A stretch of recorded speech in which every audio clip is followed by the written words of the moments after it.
Muito elegantes, né? Ah, tá aqui, tem um CD, né? Elegância em primeiro lugar. Merci.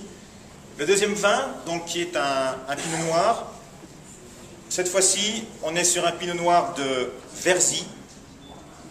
Verzy qui est un grand cru de la montagne de Reims. En este caso, el Premier Cru viene de la montaña de Reims, de la nueva región que se llama Verzy.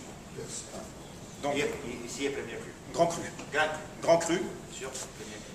Et dans la montagne de Reims, nous avons des sols qui sont très crayeux, qui sont blancs comme les nappes de la table, et qui sont très très profonds et très minéraux. No caso de Verzy, os suelos son muito arenosos, pedrosos, son profundos, que permiten una boa drenagem da água. Et donc, quand on déguste ce pinot noir de Verzy, le premier nez est plutôt discret, légèrement en retrait et légèrement fermé. Os aromas no começo são poucos e muito discretos. Et puis au deuxième nez, on ressent des caractères très affirmés, à la fois sur un côté épicé et sur des petits fruits rouges.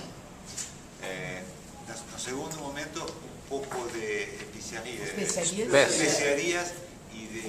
e ferrugem. Seria o segundo momento de sentir os aromas. Et E un peu fruité aussi. un peu fruité, hein, Un pouco mais frutal e floral. mais on ressent une très grande complexité dans ce vin à la dégustation. Aparece muita complexidade no momento da degustação. Notamment quand vous le prenez au palais, ce vin explose de puissance, de générosité. C'est un vin qui est très structuré au niveau de la dégustation. No momento da degustação explode e aparecem muitos aromas e é muito estruturado. Se sente a estrutura do vinho no momento da degustação. C'est un vin, ressentez-le au niveau du palais, qui vous fait saliver, qui vous fait mâcher, qui appelle effectivement encore et encore les caractères aromatiques au niveau du palais. Ele faz aparecer as salivas, começam a aparecer e fluir no momento da degustação. Et c'est Consigue repetir a duração na boca. aussi intéressant dans ce pinot noir, c'est de ressentir que ce vin a encore du potentiel. C'est-à-dire qu'à aujourd'hui, contrairement au pinot meunier qui se donne de manière très généreuse, ce vin est encore un petit peu austère et garde encore un petit peu de réserve.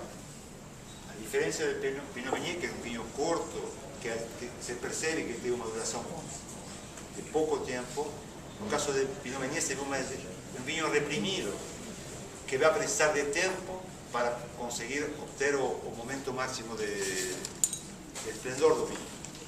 Et donc pour Carte Jaune, c'est un vin qui va être intéressant pour deux raisons. La première, c'est sa structure, sa force, qui est vraiment un des critères essentiels pour nous dans le style de Carte Jaune.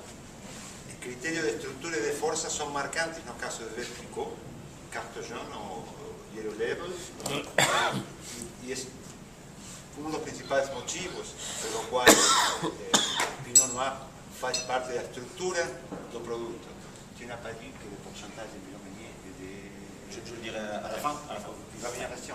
Ouais, mais je laisse le suspense. Merci Sergio. Merci. Donc, attendez avant de me poser la question sur les pourcentages de cépage, je les dirai à la fin. Deuxième point qui est intéressant sur ce pinot noir, comme c'est un vin qui a vraiment un très beau potentiel de garde, on pourra le conserver en réserve. O motivo fundamental de trabalhar Pinot Noir é a capacidade de guarda. Isso que permite ter vinhos de reserva, que depois vamos explicar como vão ser usados no processo de assemblage. E esse é o caso de Pinot Noir. Et je vous reparlerai tout à l'heure des vins de réserve chez Veuve Clicquot. Les vins de réserve sont des vins que l'on va conserver en cuve et non pas en bouteille pour pouvoir réaliser les assemblages dans le futur. ça c'est vraiment très important, de conserver des vins de très grande qualité pour les réserves et pour la qualité future de Cartejon. Un dos segredos de la elaboración de champagne es guardar vinos cualitativos de altísima calidad en reserva. No se guardan en garrafas, se guardan en cubas de inox para poder asegurar esa cualidad no futuro. Pinot Noir tiene un papel muy importante en esa tarea.